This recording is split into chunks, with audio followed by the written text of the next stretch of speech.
নারীদের যেমন পর্দা করা ফরজ, আমাদের পুরুষের কিন্তু পর্দা আছে।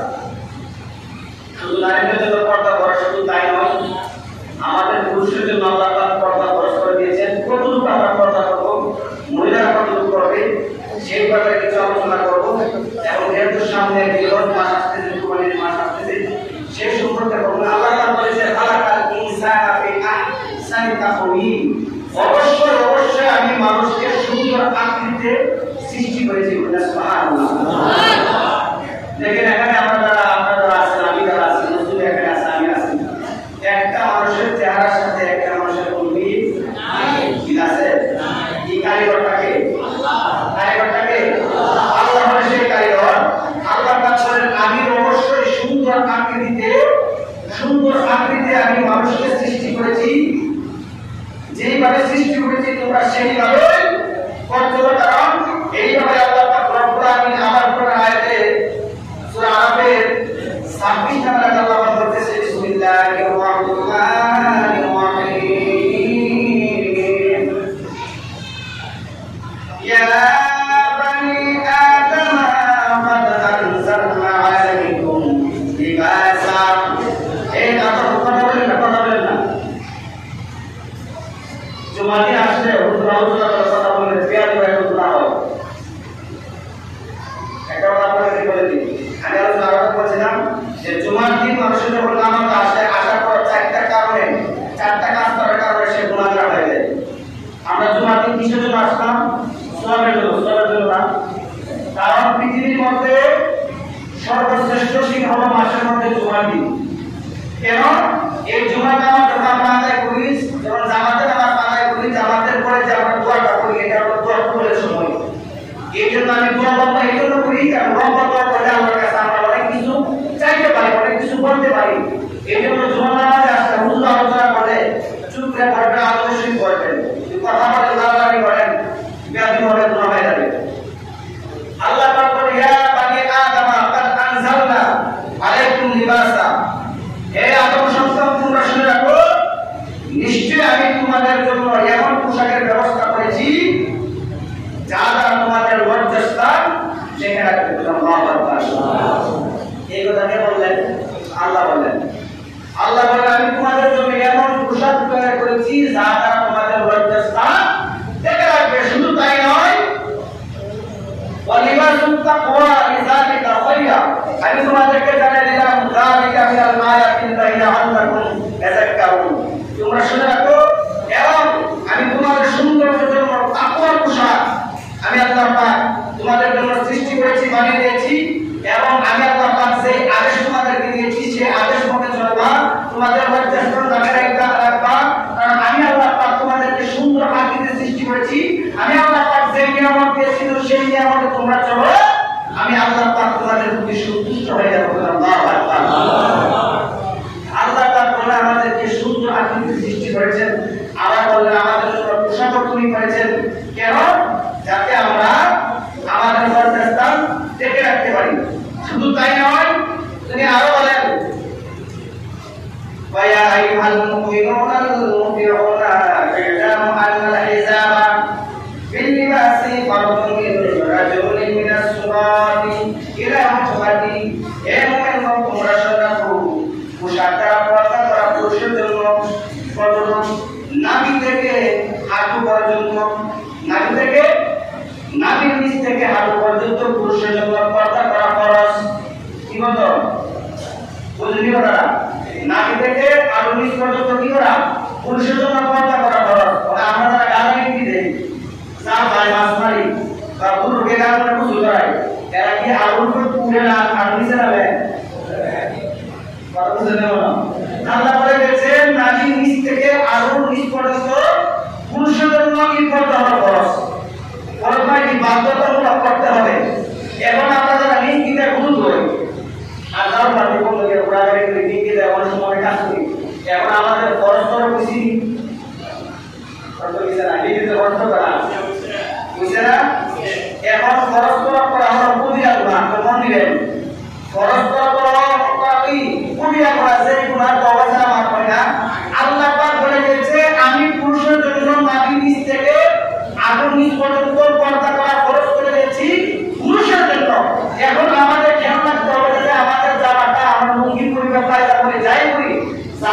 আমাদের কাপড়টা আদর করে না ওঠে। আল্লাহ পাক যাতে আমাদেরকে সেইভাবে সেই মতো চলার তৌফিক দান করে, সবাই আমিন। শুধু তাই নয়, তোমরা শুনে রাখে যাও, মহিলাদের জন্য মুখমণ্ডল 2 হাতের তালু ও পায়ের পাতা কিন্তু সমস্ত শুনতে এটা একটা খরচ। মহিলাদের মুখমণ্ডল, হাতের তালু এবং পায়ের তালু পর্যন্ত লাইটা হলো খরচ। আইটা কার? আইটা কার? এখন যখন নুরু তালের দেয়া যা বলে মুখ খুলে ফেরা দিতে পারবে না, এর পরের মধ্যে কেন আমরা হাতে তালু দিয়ে আমরা ঘুরে খাইলে কেমনে, কাজ করবে কেমনে, কথা বুঝেন না? এখন আপনি মনে করেন কাজে মুখ ডাকে রাখেন, তাহলে স্যার চলাফেরা করবে কেমনে? ঘরের জন্য কিন্তু হ্যাঁ, স্বামীর সামনে সে যদি পাতলা কাপড় পরো, ভালো কাপড় পরো, মন্দ কাপড় পরো, এখানে কোনো মাসালা নাই। কিন্তু পরপুরুষের সামনে গেলে তার সারা শরীর ঢাইকে রাখতে হবে। কিন্তু ফরজটা হলো তার হাতের তালু, মুখমণ্ডল, পায়ের তালু বিহিত সকল শরীরটা ঢাইকে রাখা হলো মহিলার জন্য ফরজ। আইনটা কারণ আমরা বদনাম করি না, বদনাম বলবো কারণ হলো সেই মহিলাকে আমরা বদনাম করবো, সে আমার মা হতে পারে, আমার বোন হতে পারে, আমার মেয়ে হতে পারে, আমার বদনাম করবো না। আল্লাহ পাক যে আইন দিয়েছে সেই আইন মতে চলতে হবে। আল্লাহর আইনে যারা, আল্লাহর আইনের বাইরে যারা চলবে তারাই প্রশ্ন করা ঠিক রেখে। শুধু তাই নয়, আল্লাহ পাক বলে দিলেন, হে দুনিয়ার মানুষ তোমরা শুনে রাখো, রেশমি পোশাক পরিধান করা পুরুষের জন্য হারাম। কি কাপড়? রেশমি কাপড় পরিধান করা পুরুষের জন্য কি? হারাম। কিন্তু জান্নাতের মধ্যে যখন আপনি যাবেন তখন আর পোশাক আপনার জন্য হারাম না, সকল কিছু আল্লাহ পাক আপনার জন্য হালাল করে দিবেন। আল্লাহু আকবার। কেন হারাম কেন? আরো বলেন, এই জন্য এবং শুধু তাই নয়, আরো বলে দিলেন তোমরা একদম লাল কালো যে কাপড়, একদম লাল কালার তো বুঝেন, লাল কালার কাপড় এবং কুসুম বর্ণের কাপড় তোমাদের সচেতন করা হারাম। কারণ হলো সেই কাপড় বোঝা লাগে হিন্দুর মধ্যে সন্ন্যাসীরা করে না, কুসুম কালার কাপড়, একদম কুসুমের কালার, লাল কালার সন্ন্যাসীরা করে, এটা পুরুষের জন্য হারাম। অনেক হাদিসে এসেছে আমার রাসূল পাক লাল জামা পরতে নিষেধ, দুয়া কাটা মনে সময় আসলে লাল রুমা কিন্তু লাল কিভাবে লেখা আছে কালা সাদা লাল এরকম আছে না, আমার মনে এই রকমের কাপড় পরতে, দুয়া কাটা কাপড়, লাল ছিল, কালো ছিল, সাদা ছিল, সবুজ ছিল, কিন্তু একেবারে লাল, একেবারে কালো লাল আমার রাসূল পাক পরতে নিষেধ করেছেন এবং এটা আল্লাহ পাকের পক্ষ থেকে হারাম। কথা বলেন কি কিছু লাল কাপড় আমরা পরটা সেদিকে আমরা খেয়াল রাখবো। আল্লাহ পাক আমাদেরকে যদি প্রশ্ন আমি বন্ধুরা বাবারা, এখন আমি আপনাদের সামনে কয়েকটা হাদিস আপনাদেরকে বলে যাই। আমার নবী আপনার নবী বলেন, রাসূলুল্লাহ সাল্লাল্লাহু আলাইহি ওয়াসাল্লাম মান লাবিসা তাওবা শুবহাতি ফিদ দুনিয়া আলবাসাহুল্লাহু সাররা ওয়া যাল্লাতিন ইয়াওমাল কিয়ামা। আমার নবী বলেন, সেই ব্যক্তি দুনিয়াতে শোভিত কাপড় পরিধান করে, শোভিত কাপড় পরিধান করে, কিয়ামতের দিন আল্লাহ পাক তাকে অপমানজনিত কাপড় তাকে পরিধান করাইবেন। এখন শোভিত কাপড় কি? আল্লাহ পাক আমাদের জন্য পোশাক খরচ করে দিয়েছেন, আমাদের জন্য লজ্জাস্থান থাকার জন্য পোশাক খরচ করে দিয়েছেন আল্লাহ পাক।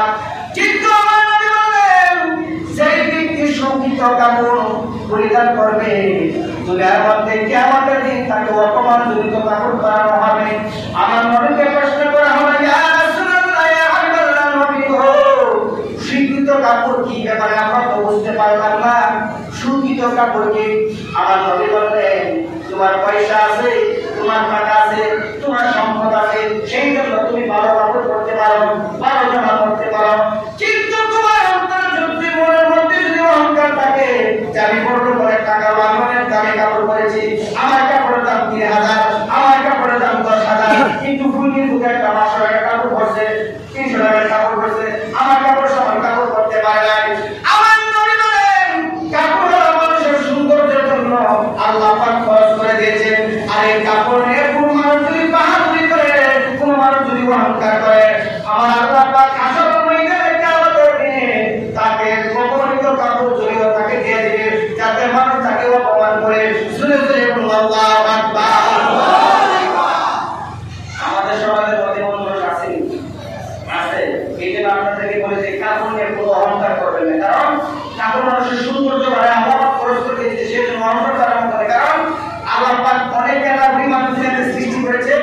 কেউ টাকাওয়ালা, কেউ গরিব, কেউ মিসকিন, কেউ ফকির, সকল মানুষ যদি টাকাওয়ালা হয়ে যেত তাহলে ভিক্ষার টাকায় বাদ খেত না, রিস্কা ছাড়া বাদ খেত না, দাঁড়াদাঁড়ি করে বাদ খেত না। কারণ আল্লাহ পাক এই জন্য সৃষ্টি করেছেন, মানবতার সৃষ্টি করেছেন, মানুষের মানুষকে সম্মান করে, ইজ্জত করে, ভালোবাসে। আল্লাহ পাকের পক্ষ থেকে এসেছে, গরিব মিসকিন আল্লাহ পাক সৃষ্টি করে দিয়েছেন।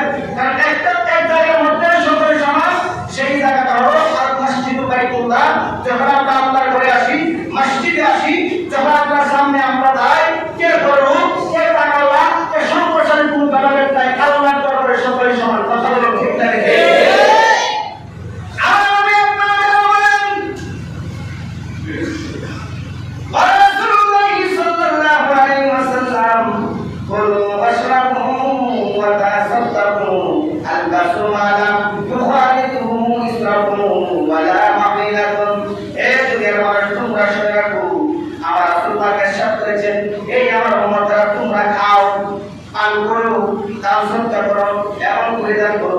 যে পর্যন্ত না হবে এবং মনটা পরিণত না হয়, আমার নবী বলেন তোমরা খাও, পান করো, দান সদকা করো, কোথা থেকে করবো আল্লাহ পাক জানিয়েছে, কিন্তু তোমরা অপব্যাখ্যা করে না, অপব্যয় করে না, অপচয় করে না।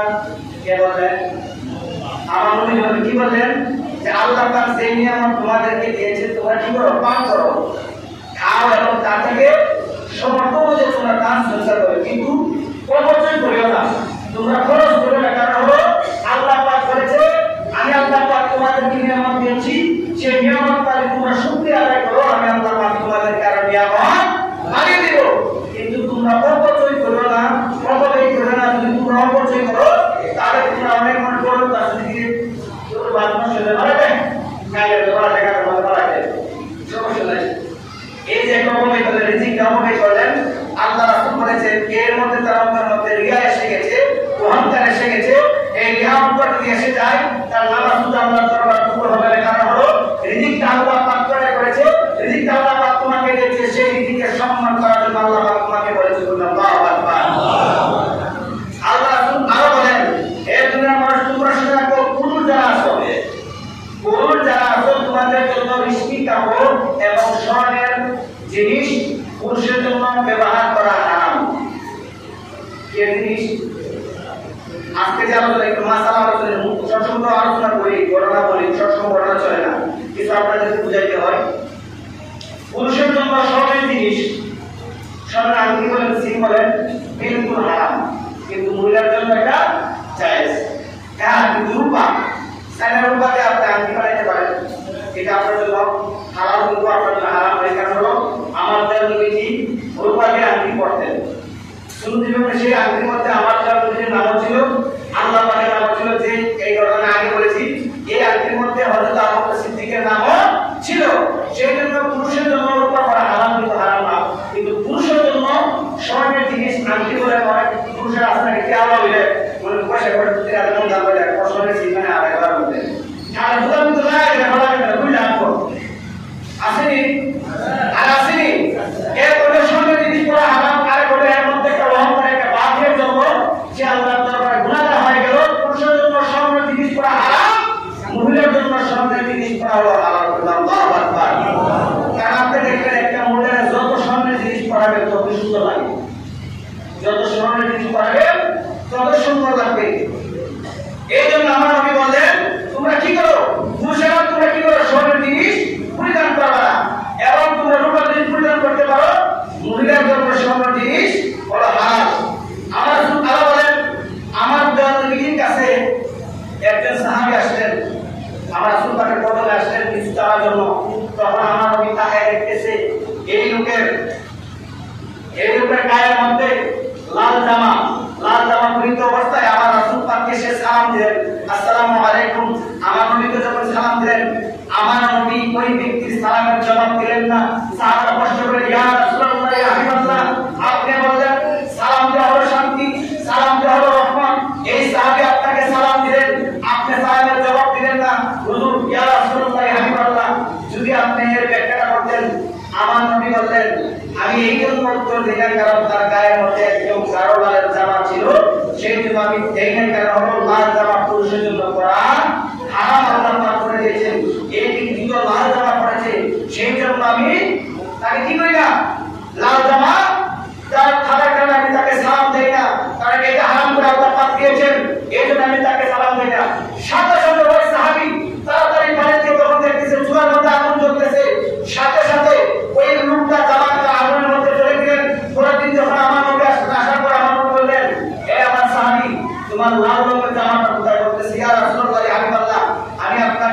দিলাম, আপনি সালামের জবাব দিলেন একটা কারণ আপনি আমার গায়ে লাল জামা থাকার কারণে আপনি আমাকে সালাম দিলেন না, সেই জন্য আমি লাল জামাটা আমি করে দিলাম। আমার নবী বলেন তুমি কি তোমার কোন ভুল তোমার মাকে বা তোমার মেয়েকে দিতা, লাল জামা মেয়েদের জন্য হারাম নয়, মেয়েদের জন্য জায়েজ আছে, কিন্তু পুরুষের জন্য লাল জামা হলো হারাম। তোমরা এই হারাম লাল জামার কালার কাপড় তোমরা পরিধান করো না। আল্লাহু আকবার। আরে তুমি ইয়া রাসূলুল্লাহ, এখন আমাদের জন্য যে পোশাক আল্লাহ পাক ফরজ করে দিয়েছেন বা হুকুম দিয়েছেন সেভাবে আমরা চলতে চাই কি চাই না? চলতে চাই কি চাই না? আরেকটা কথা আমি আপনাদেরকে বলে দিই, আমার মুসলিমদের মধ্যে যারা আছে, আজকে যেহেতু আছে মাসালা আলোচনা করবো, আমরা দেখা যায় মনে করেন প্রথম দাঁড়ায় না একদম এরা যারা আছে একটু কেমন মাসালা, আমরা মনে নামাজের মধ্যে দাঁড়ায় না, সবাই এক কাতার ভুল হয়ে গেছে, লাস্টে একজন মানুষ আসলো, এখন সে যদি দ্বিতীয় কাতারে একা দাঁড়ায় তার নামাজ বাতিল। কথা বুঝেনি? কথা বুঝেন কথাটা? একদম একদম তারা একদম ভুল। এখন যদি সে একা দাঁড়ায় একা কিন্তু জামাত নামাজ হয় না। এখন তার কর্তব্য কি? এখন তার কর্তব্য হলো সে পাকায় দেখে ডান দিকে হোক বাম দিকে হোক একজন মানুষ দাঁড়াবার মতো সুযোগ আছে কিনা। একজন মানুষ দাঁড়াবার মতো সুযোগ থাকে তাহলে ওকে ডাইনে একটা বামে এসে দাঁড়াবে, সুযোগ না থাকে তাহলে একটা লোককে কাম দিয়ে সামনাসামনি তার সাথে এনে দাঁড় করাবে, তখন তার নামাজটা পরিপূর্ণ হয়ে যাবে। বুঝছেন কথাটা? কথা বুঝি কিনা খেয়াল রাখবেন। কিন্তু আমার মুসলিমের মধ্যে ভুল হয়, কারণ 60 বছর 40 বছর হয়েছে নামাজ পড়তে গিয়ে আসলে বুঝে না।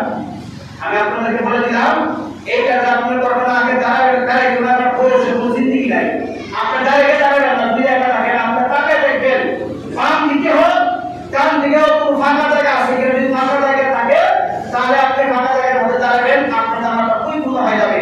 ফাঁকা যদি না থাকে তাহলে একটা লোক আপনি পিছন দিক থেকে তাই নাই না আপনার সাথে দাঁড় করাবেন, আপনার জামাটা হয়ে যাবে। আল্লাহু আকবার। আরে ইয়া রাসূলুল্লাহ, দ্বিতীয় কথা হলো যেহেতু সামনে কুরবানি, আমি আলোচনা শেষ করবো, আপনারা সবাই জানেন। দ্বিতীয় কথা হলো আমাদের সামনে আগামীকাল থেকে আজকে 7 তারিখ, আজকে 7 তারিখ পর হয়, আজকে চালু হবে জিলহজ মাসের। আমার রাসূল পাক বলেন জিলহজ মাসের 1 তারিখ থেকে, খেয়াল করবেন, জিলহজ মাসের 1 তারিখ থেকে 9 তারিখ পর্যন্ত তোমরা বেশি বেশি ইবাদত করবা, তাহাজ্জুদ করবা, রোজা রাখবা। প্রশ্ন করা হলো ইয়া রাসূলুল্লাহ হাবিবাল্লাহ, এই 1 তারিখ থেকে 9 তারিখ পর্যন্ত রোজা রাখলে ফায়দা কি, নেকিটা কি? আমার রাসূল পাক বলেন আমার আল্লাহ পাক 12টা মাস সৃষ্টি করেছে, এর মধ্যে কতগুলো মাস আছে স্পেশাল মাস, কতগুলো মাস আছে খুব পাওয়ারফুল মাস। কেমন? এই জিলহজ মাসের 1 তারিখ থেকে 9 তারিখের রাতে, এই 2 দিন পুরো মানুষ যদি রাতে ইবাদত করে, তাহাজ্জুদ নামাজ পড়ে, লাইলাতুল কদর রাতে যতটুকু সওয়াব পাওয়া যায়, এই জিলহজ মাসের মধ্যে এক রাতে ইবাদত করলে সেই নেকি পাওয়া যায়। আল্লাহু আকবার। শুধু তাই নয়, 1 তারিখ থেকে 9 তারিখ জিলহজ মাসের 9 তারিখ পর্যন্ত যেই ব্যক্তি রোজা রাখবে, আমার রাসূল পাক বলেন তার 1 বছরের আগের গুনাহ পরের গুনাহ আল্লাহ পাক মাফ করে দেবেন। আল্লাহু আকবার। এবং বেশি বেশি কোরআন তেলাওয়াত করতে হবে, তাসবিহ তাহলিল করতে হবে। এই 9টা দিন যেই ব্যক্তি এইভাবে ইবাদত করে আল্লাহ পাক তার আগে এবং পিছনে সকল গুনাহ মাফ করে দেবে। আমরা এই 9 দিন ইবাদত করতে চাই কি চাই না? আমরা রোজা রাখার চেষ্টা করব। যদি আমরা 9 দিন রোজা রাখতে না পারি, আমরা যদি এই 9 দিন 1 তারিখ থেকে 9 তারিখ পর্যন্ত রোজা রাখতে না পারি, আমরা চেষ্টা করব 3 দিন রাখতে পারবো। 3 দিন যদি না পারি, চেষ্টা করবেন, কষ্ট করে চেষ্টা করবেন 9 দিন হজ। 9 দিন হজ এটা আরাফাতের দিন। কি দিন? আরাফাতের দিন। কারণ এই 9 তারিখের ফজর থেকে 11 তারিখ পর্যন্ত তাকবীর তাসবিহ, আল্লাহু আকবার, আল্লাহু আকবার, লা ইলাহা ইল্লাল্লাহ, আল্লাহু আকবার, ওয়া লিল্লাহিল হামদ, একবার পড়তে ওয়াজিব। এই 9 তারিখ চেষ্টা করবেন আরাফাতের দিন একটা রোজা রাখার জন্য চেষ্টা করবেন। কারণ কি? আমরা রাসূল পাক বলেছেন 9 তারিখেও যদি আরাফাতের দিন কোনো মানুষ রোজা রাখে বা কোনো উম্মত রোজা রাখে, আমার আল্লাহ পাক আগে এবং পরে সকল গুনাহ বছর আল্লাহ পাক মাফ করে দেবেন। সুবহানাল্লাহ। এবার আমাদের পুষ্টিরা বলে আমার নবী রাখে আমার মত আমার নবী আমাদের জন্য কতটুকু সারপ্রাইজ করেছে, কতটুকু রহমতের মাঠ দিয়েছে, কতটুকু তীর দিয়েছে, যাতে আমার নবী জানে যে আমরা গুনাহগার হব, পাপিষ্ঠ হব। সেই জন্য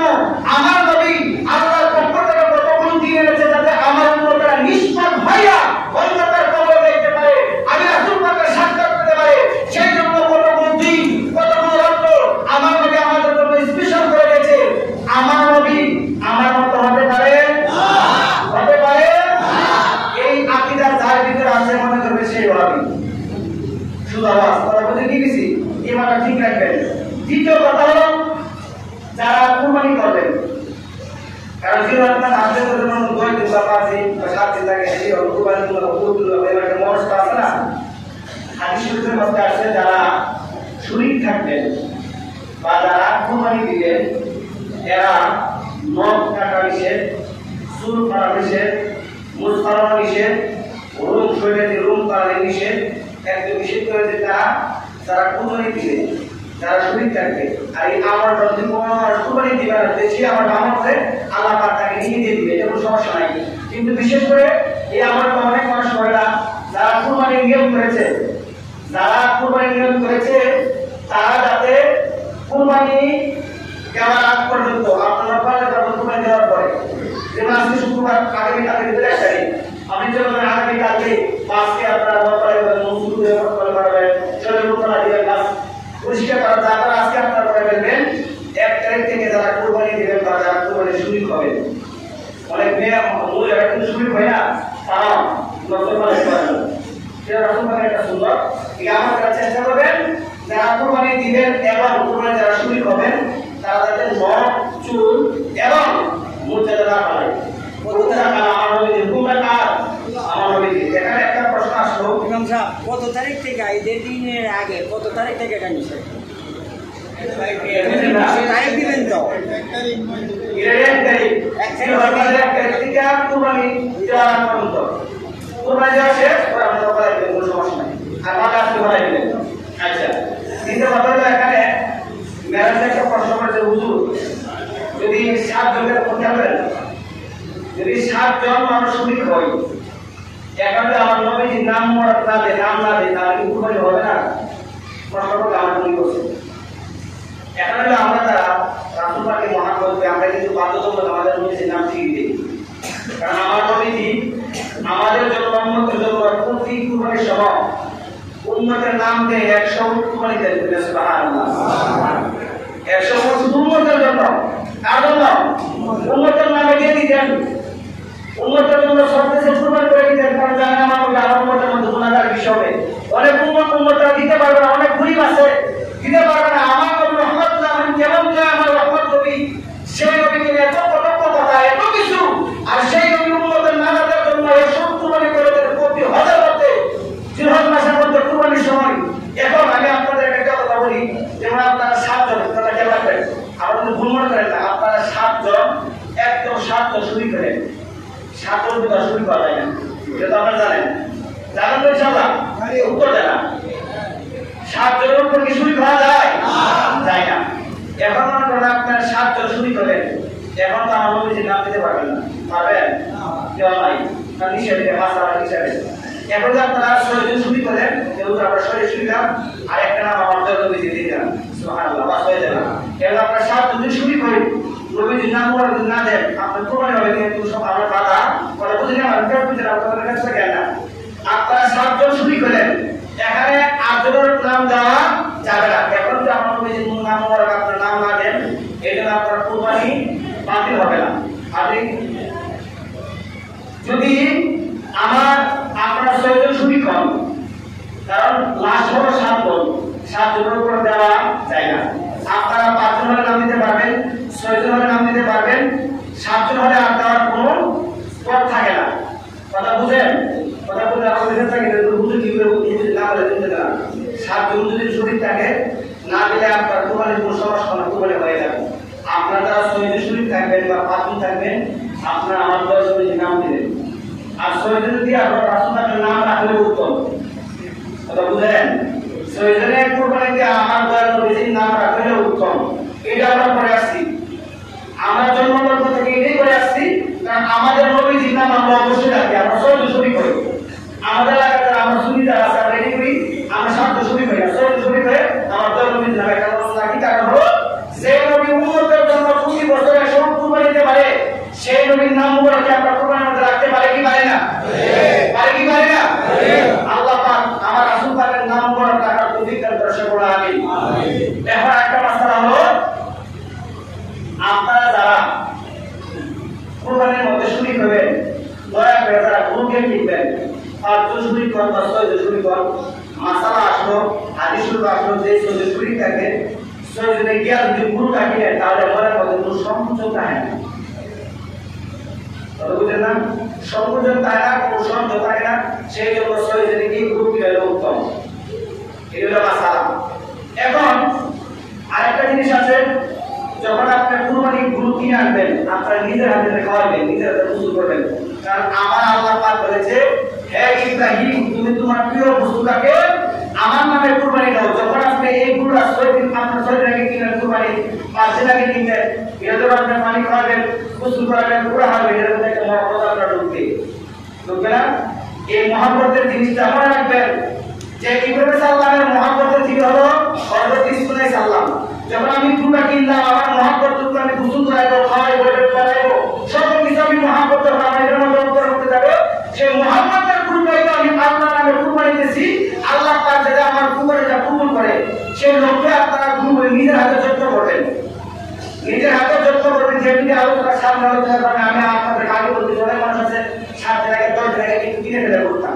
এই জন্য আমি আপনাদেরকে বলে দিলাম যারা গরু কিনবেন 5 দিন 6 দিন হোক আপনারা কি এই বিশ্বাস কি থাকে যে আমরা বড় টাকা গেলে চলবো, আমরা 6 দিন থেকে গেলে চলবো, এই বিশ্বাস থাকে তাহলে কোনো সমস্যা নেই। আল্লাহ পাক আপনাকে আমাকে সেই পথে চলার জন্য বিদ্যা করে সকল আমিন। আমার ওয়াজ শেষ।